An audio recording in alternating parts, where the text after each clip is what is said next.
Oh, for Halloween? Yeah.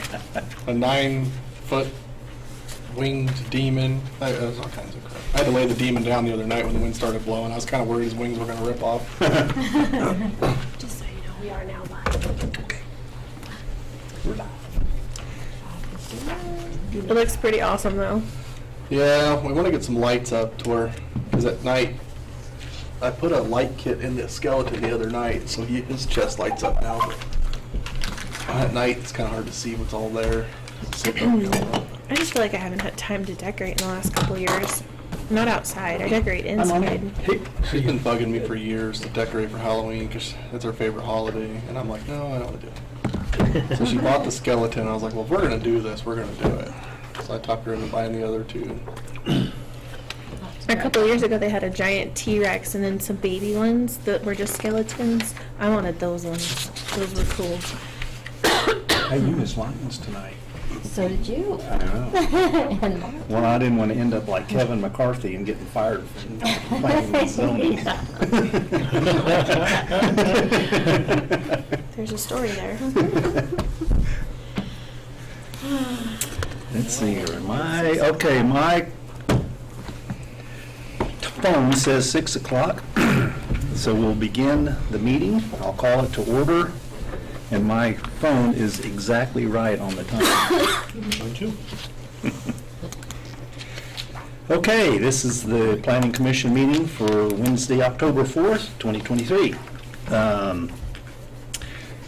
We basically have a public hearing tonight, and it will be for the final plat for a major subdivision from Armbar Properties, and located at the northeast corner of Hospital Road, County Road 27, and I-76.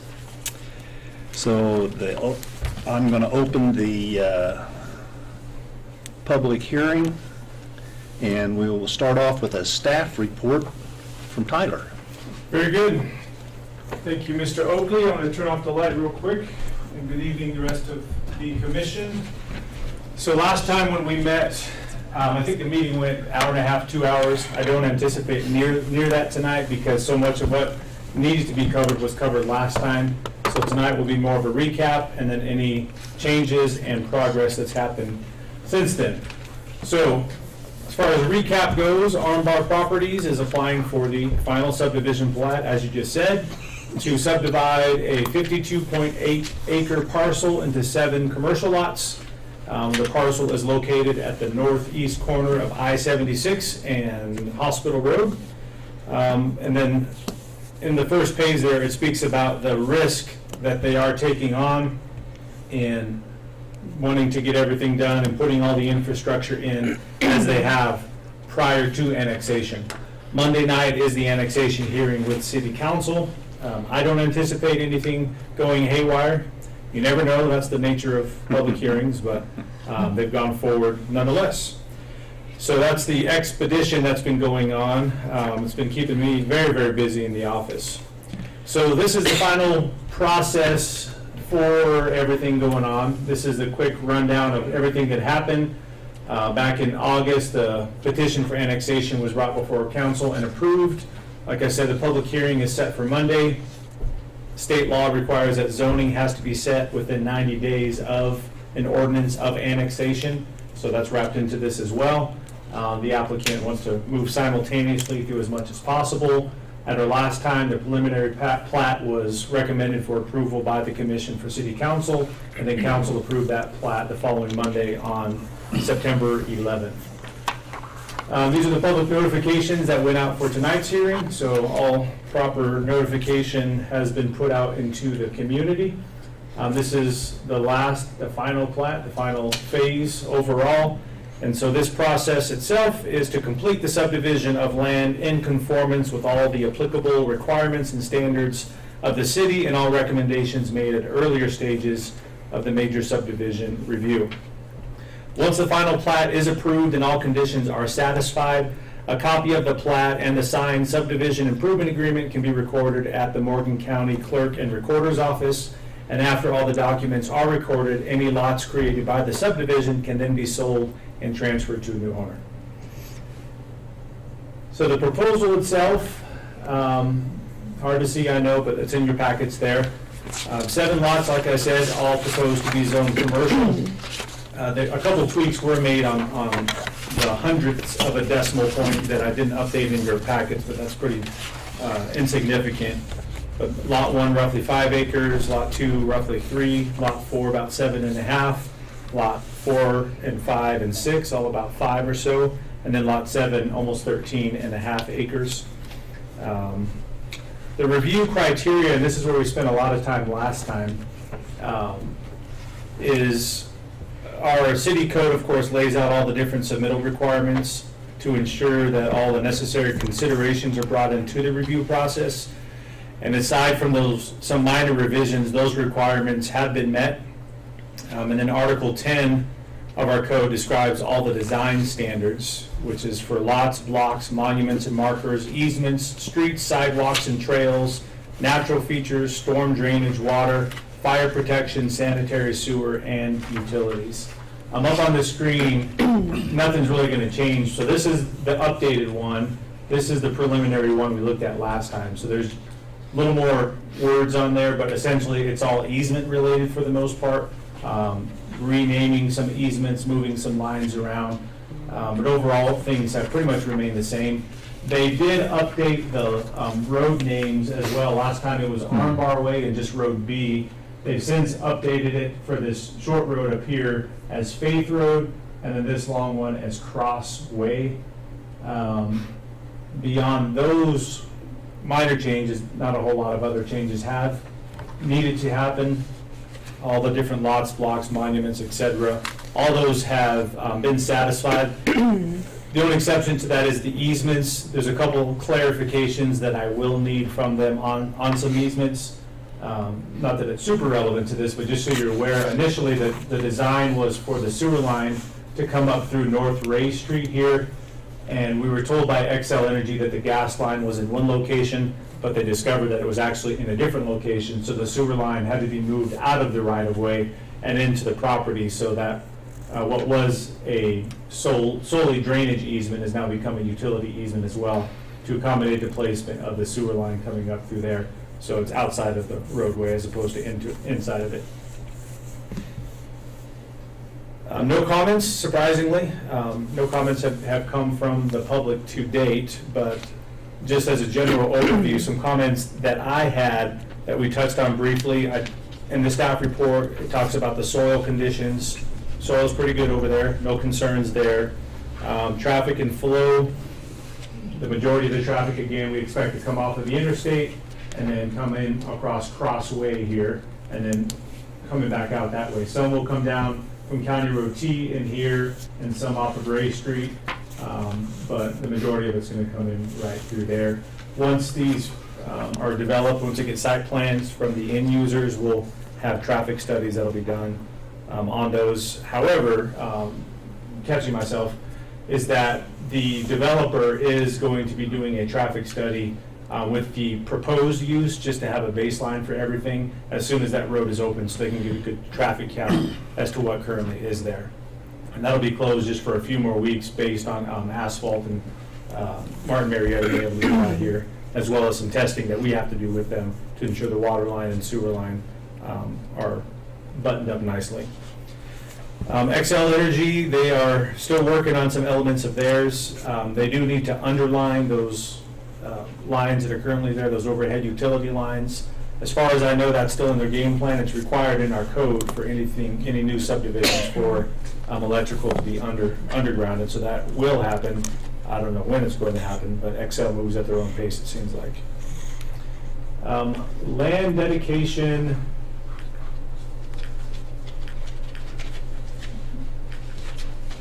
Oh, just to backtrack a little bit. So on the easements, this is what it looked like last time. The green was drainage easements, the yellow was just general sidewalks and utility easements, the orange was access easements, and then the purple was existing utility easements. And so from there to the final plat, not a whole lot has changed. I'll go back and forth a couple times. The only thing that really changed is my bad coloring with the mouse, trying to get in between the lines, different colors. All right, so land dedication. So city code requires for commercial, industrial, and single family to have a 15% land dedication or open space dedication for public use. And so that was one of the conversations that we had with the commission as well as city council last time on trying to determine what to do with that. And city council directed staff to go ahead and figure that out. And so one of the ideas, if you remember, that we spoke about with the applicant was because of the type of use, having dedicated city ground or for public use in that area didn't make a lot of sense, at least not 15% of it. And so what we worked out with them is, as of now, they're proposing to do a phase 2 annexation and subdivision for this whole north area there at some point in the future. And so we rolled over the majority of the open space requirements into that. And so currently how it is that they have, within the southern portion with what we're talking about here, is 2.8 acres of open space, which is 5.3%. As compared to the 15% that's required. And so the additional dedication will take place in the residential development concept. However, we also know that plans may not work out if that never comes to fruition, if it never annexes or it does annex and they never subdivide, whatever it may be. We're going to give them a 3-year window from when this is approved, if it's approved by city council. And if they don't go through that process and dedicate that land within 3 years, then they'll pay the city $20,000 per acre for whatever's lacking from this initial baseline amount.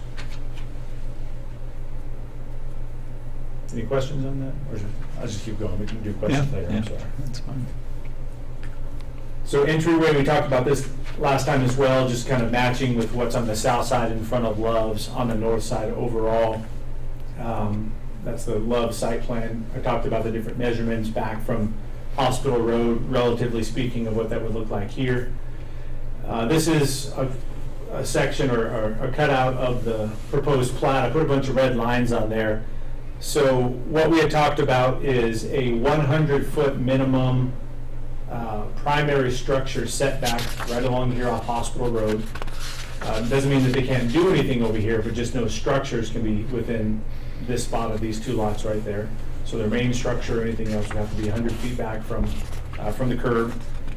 We also spoke about 40 feet on both sides of the road here coming along, 40-foot structure setback. And then, can't really see it because it overlaps this line, but the first 20 feet, which also include the sidewalk. So if it's a 5-foot sidewalk, it would be 15 feet. Of landscaping requirement, minimal water use that would be approved by the city staff through the site plan review. And then I actually went ahead and I thought about it today just to stay somewhat consistent to ensure that there is beautification along here as well. There's currently a 10-foot easement, utility and sidewalk easement along both sides of this. So if there's a sidewalk there, it'll be 5 feet, but having a total of a 10-foot landscaping requirement there as well. Oh, quick question. Yeah. I just want it clarified. So we got all these different setbacks and everything, but you still go through, whenever they're going to develop in that particular lot, a total site plan, so that if there's any conflicts, if we need additional setbacks for whatever's happening, we can still require it there too. Absolutely. Yeah, this would be just a minimum. So if anyone acquires a property and they go through their due diligence, they understand, okay, I got to do at least that much there, and then we can work out the rest, more from there. All right, so compatibility from our comprehensive plan. Does this align with what we want to do as a community? These are all the different goals, strategies, and policies that are in a comprehensive plan. Very extensive of things that I found that this aligns directly with. So there's complete support in our comprehensive plan for this subdivision. So recommendation from staff, and I did tweak a couple things from what was in your packet initially, but I will go ahead and read through this. The project location and design is well thought out. Although some items still need to be determined, staff recommends a recommended approval from the Planning Commission for City Council with the following conditions and comments. And I have a total of 6 of them on here, as well as some subsets of one. Number 1, the following will need to be added to or revised on the plat, which is the owner's address needs to be added. The drainage easement and utility easement on the east side of Lot 7 needs to be revised in accordance with updated engineering as-built for gas and sewer lines. I referred to that earlier on the need to move the sewer line to the west. Also added to the notes will be no final plat shall be approved until the applicant has submitted a signed subdivision improvement agreement agreeing to construct or provide the required improvements in the form attached as Appendix 16B. That language right there is actually in our city code that says that has to be on the plat. There shall be a 100-foot minimum setback requirement for structures from Hospital Road on lots 1 and 5. There shall be a 40-foot minimum setback requirement for structures from Crossway on all lots. There shall be a city-approved low water usage landscaping plan for a minimum of 20 feet, including the sidewalk of the Hospital Road curb head eastward on lots 1 and 5, and a minimum of 10 feet for all lots along Crossway. So all that needs to be added to the plat. Number 2, resolution of required certificate notice to mineral estate owners as required by state statute. That's one of the requirements for the subdivision. They're working on that, but they're still waiting to hear back on whether or not, if you look in your title work, I think it was 20.6% of mineral rights were actually assigned to someone back in the 1950s. And so, as I understand it, whoever owns those rights is required to continually register or recirculate those rights year after year or every so often. So the engineer working with Armbar has working with another group who does that, and so they're waiting to hear back. I think at the beginning of the week they should know that, if not this week, on whether or not those have been renewed, and if so, they just have to send out a certified letter and let us get proof of that. Number 3, open space dedication requirements need to be finalized and incorporated into the subdivision improvement agreement. Number 4, City Council must approve subdivision improvement agreement prior to the recording of plat, which we hope to do on Monday, along with everything else. Number 5, and I have a question on this one. This is my recommendation based on the direction you want to go. But Tract B, which is this little section right here, this is part of the open space. It's kind of unusable land as far as they're concerned, and it made sense to kind of section that off so the road didn't have to come meander down unnecessarily. So that's part of the open space requirements, and which would mean that the city would take ownership of that. And so that tract would need to be deeded to the city. And the reason I bring it up as a question is because if it comes to the city is then responsible for maintaining and taking care of that. They have a business owners association that's set up, that's part of the whole subdivision itself, so that all the property owners contribute every year for the care, for the maintenance of the drainage pond. And so that speaks only to this. And so if this was not to be taken on by the city for any reason, then we would need to have them change that so it incorporates their maintenance and care of this as well. And so in discussion a little bit, we can determine whether or not we want to take that on and have it as our own, or if it's still going to be open space that belongs to them, and how we want to work that out. If we do move forward in that being deeded to the city, our land use code needs to state that on the plat. It says that it needs to be stated on the plat that all land to be dedicated as required by this section, which is section 161110, shall be designated on the final approved plat as outlots. And then the last one, once final changes are made to the plat, Mylar and regular print shall be provided for recording and filing. Pretty standard, but make sure we have the hard copy so we can submit those to the county and have those on hand ourselves. That's everything. Okay, that's it. All right. All right. Any questions for Tyler? Thanks, Tyler. It's a lot of work and Yeah. a really good review of that. And it's really shaping up to be a really good addition to the community. And so I think wherever direction we go, just the continued oversight of the construction is very important, because right now it's out in the county, but we need to keep watching everything. But everything that Tyler's talked about, we've kind of vetted through the city staff already.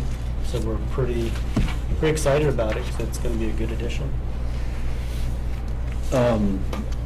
Does the subdivision improvement agreement need to be done before the approval or of the final plat?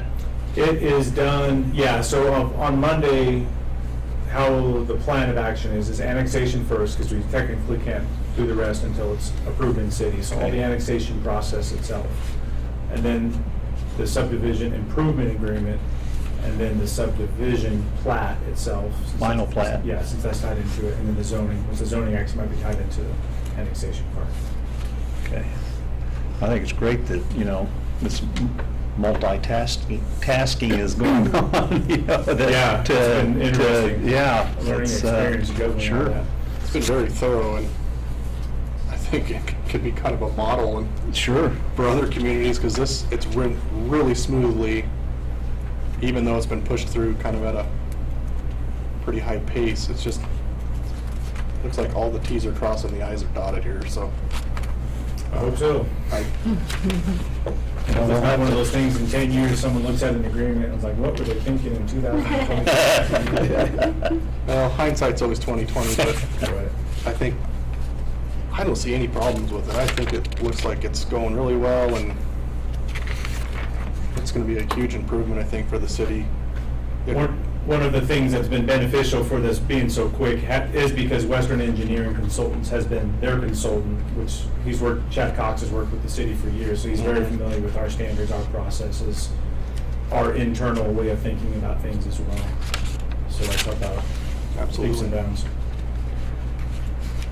I'll have to say that apparently the applicants aren't here this evening. They told me today they were going to try to be, but they must have got caught up at work. Okay. Well, I have to commend them for taking on a project like this at such a young age. Yeah. And being able to push it through. But yeah, I agree. I think it's everyone that, I've mentioned the project out there too, it seems like it's going to, be very favorable for the community and the local businesses as well. I think that's a testament to it as well. Just the short time I've been on council, anytime something like this is a possibility, there are always people that are against it, and we always hear from them, and we haven't heard a peep out of this yet. So either it's moving too quick for people to keep up. It's on the other side of the interstate. Yeah, which I think is a great thing too. I mean, I think they've picked a good chunk of property to just not create issues, and even when the housing goes out there, I don't see a major issue. A lot of people worry about traffic, increasing traffic and increasing this and that. And I just think that the location's really helping them with, nobody's really worried about any negative impacts to the city. It's all positive, I think, at this point, so. So Tim, do we have to do the open comments to the public now? Is that part of that? Well, we'll do, since the applicant isn't here, I guess, I don't think anyone here is going to speak to the applicant. We'll skip on to the public testimony. So if there's, someone here that would like to speak and, as a testimony from the public, you're welcome to come up at this time and just introduce yourself, your name, and your address for the records, and we can go on. If not, we can move right along, either pro or con for the public testimony. If not, are there any final questions for comments anybody wants to make? Okay, so I guess we need to entertain a motion. Just close the public hearing. A question, are you guys going to discuss it amongst yourselves, or do you? Well, I don't know, I mean, Well, you had kind of a question I about did. the ownership of the property. Exactly, yeah. Yeah. But That was covered. this was my thought, is that's more of a city City council council issue. decision, more so than planning is what I was thinking. Okay, so maybe But just, if I'm fine with deferring it to the city council, and then maybe what we can do at a staff level is, let's do a little pro and con on which way we go with it, so we can advise council. I the think, best way to go. as a council member, I'd also like to hear what you might want to do with it, if you did. I have another question to back up a little bit. Why is that an open part of the, why that one section, tract B, what Why is that out? The lot that's immediately to the south of that is private. It's not part of this subdivision, so it's just Yeah, it this doesn't help. chunk of ground that they own. It just happens to fall on the south side of the road they've built. Not big enough to really do Yeah, anything with. But does it belong to the existing property owner, or is there an existing property No. other than Armbar? So yeah, owns that bottom right-hand corner Right. is all someone else. Yeah. Right. So I think just in keeping the road straight, they ended up with just this small chunk That little green space. of property that didn't fall, it's not part of the other landowner's property, and it's just this really weird cutout of Which is why it's called a tract and not a plot. property. I've got an idea for that later. Okay. Well, my concern would be that if the city, it's another little piece of property, if the city has to maintain it, Twice a week. it's something that's going to be overlooked on, The only just- thing my personal opinion on something you could use that for is some kind of advertisement for the city. Maybe put some signage out there. If there's going to be some kind of it's a kind of a weird portion of the property. It'd be better if it was closer to Hospital Road, but there might just be some kind of really easy thing the city could use it for, just as that area starts to develop. Because there's other things that are possibly going out there. I think we talked about the storage, RV storage that they want to do, and then the prison, portion of the prison being RV storage, so. Tyler, what's the approximate dimensions of that little space there? Let's blur even up for us. Well, I would guess, I think it's about 50 feet down and then 372 feet across, so we'll say Okay. 50 by 375. Okay. So it's a, So it actually is a little bigger piece than I thought it was. Yeah, I think it would be 50 foot. It's actually, on this is listed, 15,814 square feet, 0.36 acres, give or take. good job. eagle eye.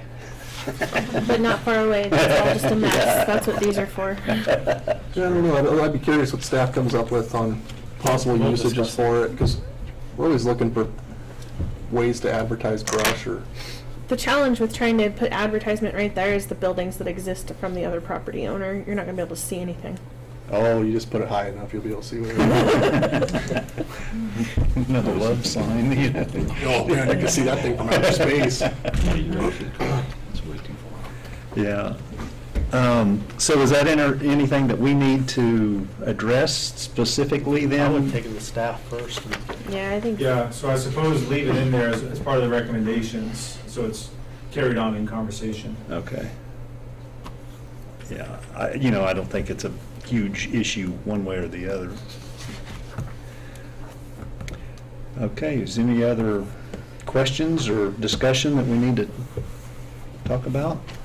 I have a question on Schedule A. It talks about proposed insured, and it's got Armbar Properties.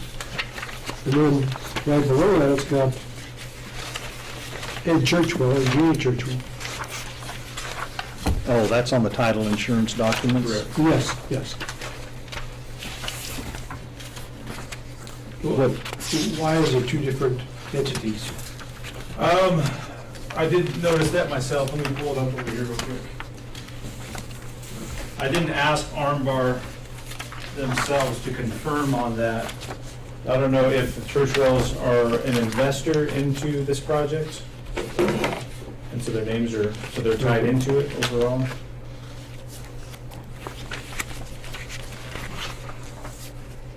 They're listed as one of the other proposed insured. But, yeah, I'm gonna. Or if they have mineral rights that are tied to it. If the other one only had 20.6%, it was a weird number. I was trying to do the math in my head, what that is, I don't know, that's like. If you look at them, they're different policy types. The first policy type is an owner's policy. The second policy type is a loan policy. So just above where it says proposed insured Armbar Properties, that policy type says ALTA owner's policy, and then the policy type above proposed insured for the church wells is a loan policy. So they're insuring two different types So of things. they must be the mortgagee basically for the, They're carrying They're portion of carrying. the loan. Some Yeah. financial interest in it. yeah. The You'll dates, research that before this goes to council. is the date weird on that, Allison, being from 2006? Mm, 06, 1706? it could be that they have had a policy with them since 2006, so that would be something to check into. Oh, So if they've had an existing policy with this company, or it could be the date of the property, there could be so many variables of why that date is there. okay. Yeah, that's a long time ago. I mean, I would also ask about that. Trying to think of how old James is. 2006, he wouldn't have been very old. Yeah, exactly. That could be an error on that part. And if I'm not mistaken, and I could be completely wrong, the Armbar LLC is fairly new, because his construction business was Hastings Construction, so. It could have something, because this is a title document, it could have something to do with the title of the property itself. Okay.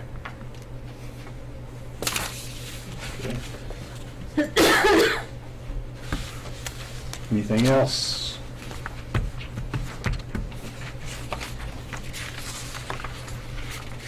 Okay, well, I'd entertain a motion then.